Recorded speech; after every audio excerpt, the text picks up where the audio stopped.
মৰমৰ নৱমমান শ্ৰেণীৰ ছাত্ৰ ছাত্ৰীসকল ইতিমধ্যে এক্সাৰসাইজ 4.3 তোমালোকৰ কোৱেশ্চন নম্বৰ 1 টো তোমালোকক কৰি দিয়া হৈছে। আজি কোৱেশ্চন নম্বৰ 2 টো আলোচনা কৰিবলৈ লৈছো।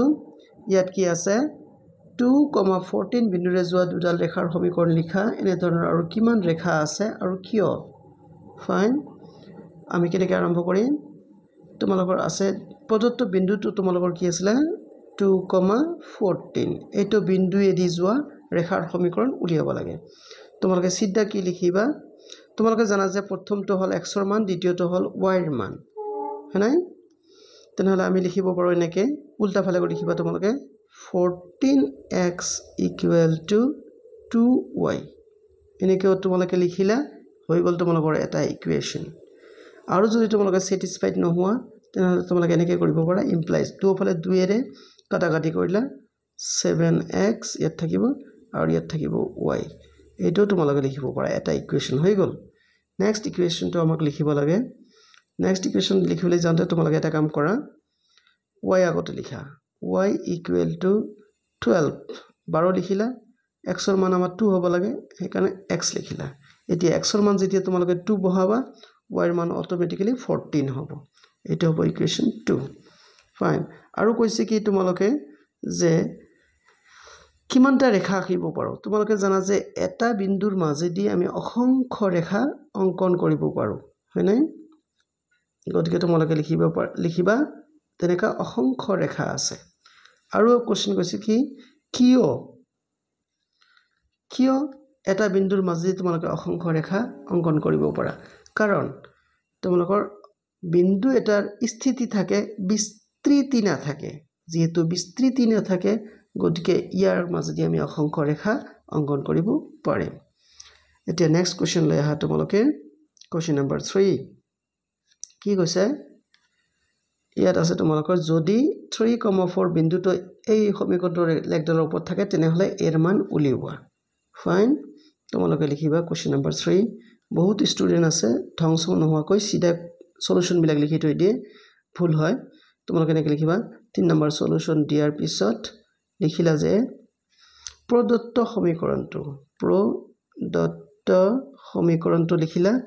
লিখাৰ পিছত তোমালোকৰ কি লিখা আছে 3y = কিমান বা আছিলে ৰবা 3y = ax + 7 তোমালোকে লিখিলা ax + 7 লিখিলা নহয়। এইটোক তোমালোকে নাম্বাৰ 1 দিয়া। এইটো নাম্বাৰ 1 দিয়াৰ পিছত এইবাৰ কৰিবা কি তোমালোকে যেহেতু লিখিবা যেহেতু লিখিলা নহয় 3,4 বিন্দুৱেদি যায়। therefore দিয়াৰ পিছত ডাইৰেক্ট লিখিবা তোমালোকে 3 তো 3 থাকিল, y ৰ জায়গাত তোমালোকে লিখিবা 4 মানে 4 লিখিলা is equal to a x ৰ জায়গাত তোমালোকে লিখিবা কি 3 x ৰ জায়গাত 3 লিখিলা প্লাস 7 থাকিল।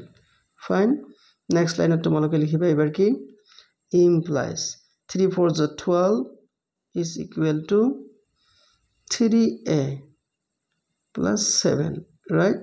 7 যদি তোমালোকে ইফালে আনা তেনেহলে কিমান হ'ব 12 minus 7 ইফালে থাকিব তোমালোকৰ 3a। নেক্সট তোমালোকে লিখিলা কি which implies 12 পৰা 7 বাদ দিলে তোমালোকৰ থাকিব 5 is equal to 3a which again implies 3 যদি ইফালে আনা হৰণ হৈ যাব 5/3 equal to a। তেনেহলে আমাৰ এৰ মান কিমান হৈ গল? therefore লিখিলা তোমালোকে a equal to 5/3 এইটো হৈ গল তোমালোকৰ আনসাৰ। ক্লিয়াৰ? তেনেহলে তোমালোকৰ 2 নম্বৰটো হৈ গল, 3 নম্বৰটো হৈ গল। নেক্সট এতিয়া আমাক লাগে কি 3 1 হৈ গল কিন্তু দেই, এটা তোমালোকে 3 1 বুলি ভাবিবা। 3 2 2 মই তোমালোকক কৈ দি ভিডিওটো বন্ধ কৰিছো নহলে দীঘলীয়া হ'ব। 3 2 আছে তোমালোকৰ p,4 যদি p,4 বিন্দুটো এই লেখডালৰ ওপৰত থাকে তেন্তে p ৰ মান উলিওৱা। সেম অংক তথাপি কৈ দিছো ৰবা।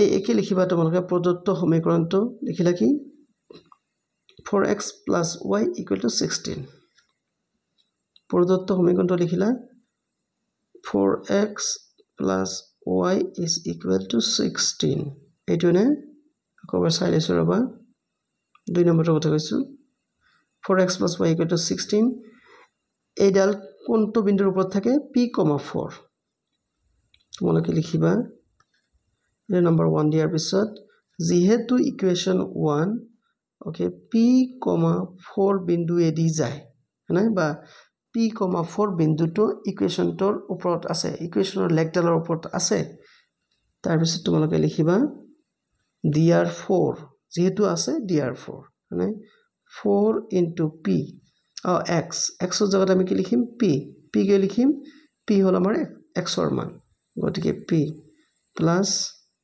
এটো p কিন্তু দি ওকে y ৰ মান কিমান হ'ব 4 নিশ্চয় গতিকে 4 is equal to 16 which again implies 4 into p হ'ব তোমালোকৰ 4p আচ্ছা ইফালে 16 আছে 4 ক যদি তোমালোকে ইফালে লৈ যোৱা হৈ যাব তোমালোকৰ -4 is equal to 14 16 minus 4 is equal to 12 হৈ গল এতিয়া আমি কাটাকাটি কৰিব পাৰিম সিদ্ধা ইয়াত 4 1 jar 4 4 3 jar 12 তেনেহলে আমাৰ p ৰ মান কিমান থাকিল p is equal to 3 এইটো হৈ গল তোমালোকৰ आंसर আশা কৰিছো তোমালোকে ভিডিওটো ভাল পাবা লাইক কমেন্ট শেয়াৰ কৰিবলৈ নাপাহৰিবা আৰু প্লিজ মোৰ চেনেলটো সাবস্ক্ৰাইব কৰিবা সোৱাৰ কাৰণে ধন্যবাদ